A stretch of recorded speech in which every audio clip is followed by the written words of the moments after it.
Olá, meninos! Estamos novamente no Fractal Revisa. Hoje nós vamos estudar pronomes de tratamento e pronomes possessivos. Nós estamos estudando os pronomes nesse quarto bimestre. Vamos relembrar. Os pronomes, eles têm duas funções. Ele pode ter a função de acompanhar o substantivo. Quando ele acompanha, nós chamamos de pronome adjetivo.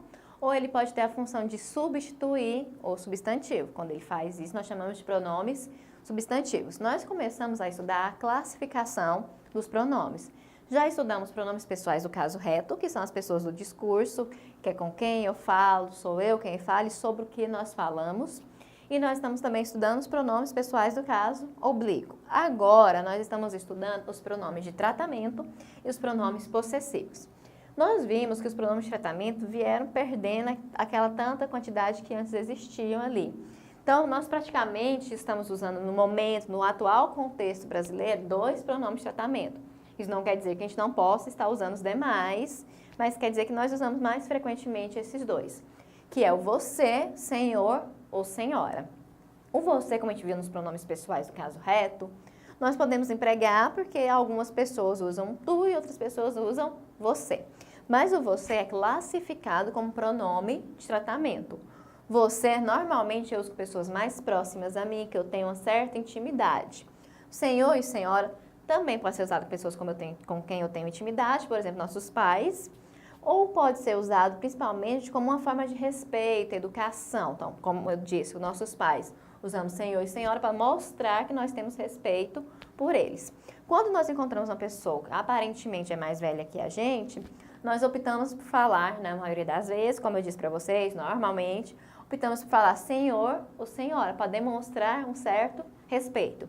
E dependendo do contexto, da situação que nós estamos vivendo, nós vamos optar ou por senhor, ou por senhora, ou por você. Se eu encontrar uma pessoa que eu nunca vi na minha vida, mas ela aparentemente tem a mesma idade que eu tenho, eu vou falar você. Encontrei novamente uma pessoa que eu nunca vi na minha vida, mas ela aparentemente é um pouco mais velha do que eu. Eu opto, por questão de respeito, usar senhor, senhora. Lembrando que eu estou falando normalmente, na maioria das vezes, pode ter algum caso que vocês não falam assim, não foram ensinados a falar assim. Mas, de qualquer forma, vocês têm que usar o pronome de tratamento. Ou vocês usam você, ou senhor e senhora. Em alguns outros lugares, nós temos Vossa Majestade, Vossa Alteza, porque nesses lugares nós temos rei, princesas, rainhas, príncipes. Então, há essa hierarquia, essa forma de tratá-los.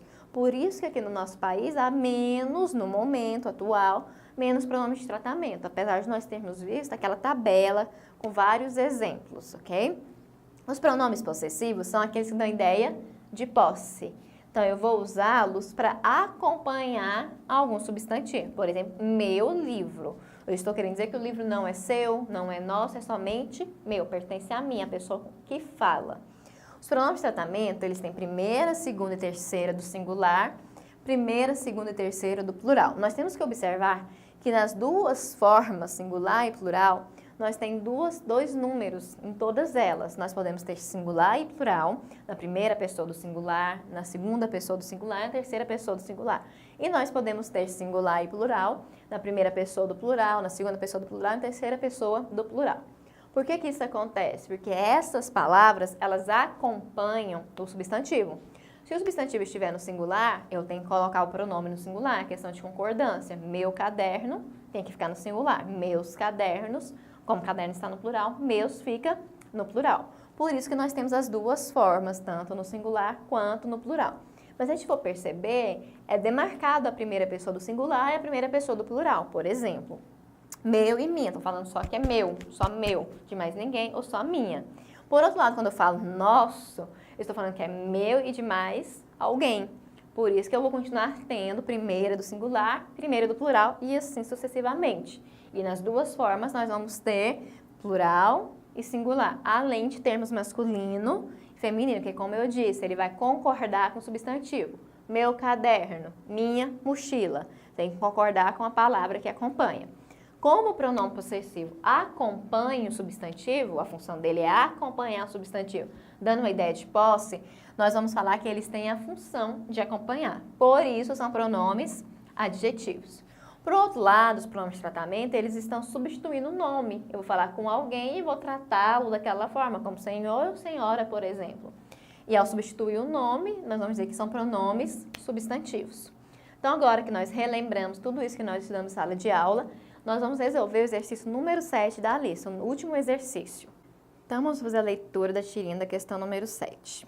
Sim, sim, eu sei que foi combinado, mas o senhor sabe, imprevistos acontecem, surgiu um compromisso importante. Então, nós temos aqui Armandinho mantendo um diálogo com seu pai. Nós sabemos que é o pai, que nós temos duas pernas usando calça. Então, nós já compreendemos que quando é uma saia, é a mãe de Armandinho, quando são as calças, é o pai dele. Então, o que acontece? Se a gente observar a primeira imagem, nós vamos perceber que o quarto do Armandinho está todo bagunçado. Então, provavelmente, o compromisso que ele deveria ter feito com o pai era de arrumar o quarto. Mas o Armandinho não arrumou, porque o quarto, como nós vemos na imagem, continua bagunçado. O compromisso dele, inadiável, importantíssimo, que ele avisa ali, pela sujeira que ele se encontra, pela lama, deve ter sido uma brincadeira. Imaginamos que pode ter sido jogar bola na lama ou qualquer outro tipo de brincadeira. O Armandinho, ao falar com o pai, ainda demonstra um respeito. Por mais que ele não tenha feito o combinado com o pai, ao falar senhor, está demonstrando que ele respeita o seu pai, que ele o trata dessa forma. Mas nós sabemos que naquela ocasião, ele não cumpriu com a sua palavra de arrumar o quarto e foi brincar. Na letra A, pergunto o seguinte para vocês. A partir da linguagem não verbal, que é a imagem, responda provavelmente. Qual foi o combinado entre Armandinho e seu pai? Nós vamos falar provavelmente porque nós não vimos eles conversando ali, não tem um diálogo deles fazendo esse combinado. Então, nós imaginamos pela imagem o que aconteceu. Lembrando, provavelmente não pode fugir da nossa realidade textual. O que nós vemos aqui é o que nos leva a ter a ideia de qual foi o combinado. Não podemos ter uma ideia inusitada. A gente vê um quarto bagunçado. Então, provavelmente o pai havia pedido a ele que ele arrumasse o seu quarto, deixasse organizado. Então, sendo assim, a resposta mais coerente ficaria. Ao observar a primeira imagem, compreendemos que o pai havia combinado com seu filho que ele arrumasse o quarto, que está bagunçado no primeiro quadrinho. Então, essa é a ideia mais provável pela imagem que nós temos. Vamos fazer a leitura da letra B. Observe as imagens e responda. Provavelmente, qual foi o compromisso importante de Armandinho? Então, novamente a palavra provavelmente, pela imagem que nós podemos compreender, não fugindo da realidade do texto. O Armandinho está sujo de lama, então ele foi provavelmente brincar. Nós não podemos constatar, afirmar qual é a brincadeira. Nós podemos imaginar que ele pode ter jogado bola, mas podemos afirmar ali, pela ideia do texto, que ele foi brincar ali em alguma lama com seus colegas. Então, assim, nós temos a seguinte resposta. Ao vermos Armandinho sujo de lama, imaginamos que seu compromisso importante foi brincar. Não é nem necessário falar do que ele foi brincar, porque nós não podemos comprovar, a não ser que nós tenhamos uma experiência. Se nós, como crianças, já ficamos sujos ali de lama por fazer determinada brincadeira, eu posso dar o exemplo. Por exemplo, brincar de tal coisa, pela nossa realidade, para a gente conseguir relacionar com o texto. Vamos continuar, então, respondendo agora as letras C e D, além da letra E também. Então, vamos continuar a leitura aí das questões. Letra C. Por que Armandinho emprega a palavra senhor para falar com seu pai? Como eu já havia dito, para falar com o pai, para demonstrar respeito ao pai, por ele ter essa função, esse papel, o Armandinho emprega a palavra senhor. Armandinho emprega a palavra senhor para falar com seu pai, demonstrando respeitá-lo. Então, vamos acrescentar aqui a palavra pai. Letra D. Como se classifica gramaticalmente a palavra senhor? Gramaticalmente são aquelas 5 classes gramaticais que nós estudamos. Substantivo, artigo, adjetivo, numeral e pronome. Senhor, como nós já vimos, é um pronome. Além de pronome, eu vou colocar também aqui a classificação. Ele é um pronome de tratamento, ele é um pronome possessivo. Senhor é a forma com quem eu trato alguém, é a forma com quem eu trato, com quem eu estou falando. Por isso, senhor é um pronome de tratamento. Gramaticalmente, a palavra senhor é um pronome de tratamento. Letra E está perguntando se a palavra senhor é um pronome substantivo ou um pronome adjetivo. Como no lugar do nome do pai ou no lugar do nome pai, o Armandinho usa a palavra senhor, nós vamos entender que a palavra senhor é um pronome substantivo, porque substitui o nome. A palavra senhor refere-se ao pai de Armandinho, substituindo o nome dele. Por isso, é um pronome substantivo, ok? Então, nessa matéria dessa prova, nossos assuntos são pronomes de tratamento e pronomes possessivos.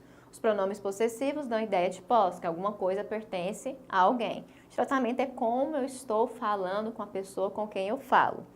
Eles, cada um tem sua função, além de representar a forma com que eu trato alguém, além de representar a posse.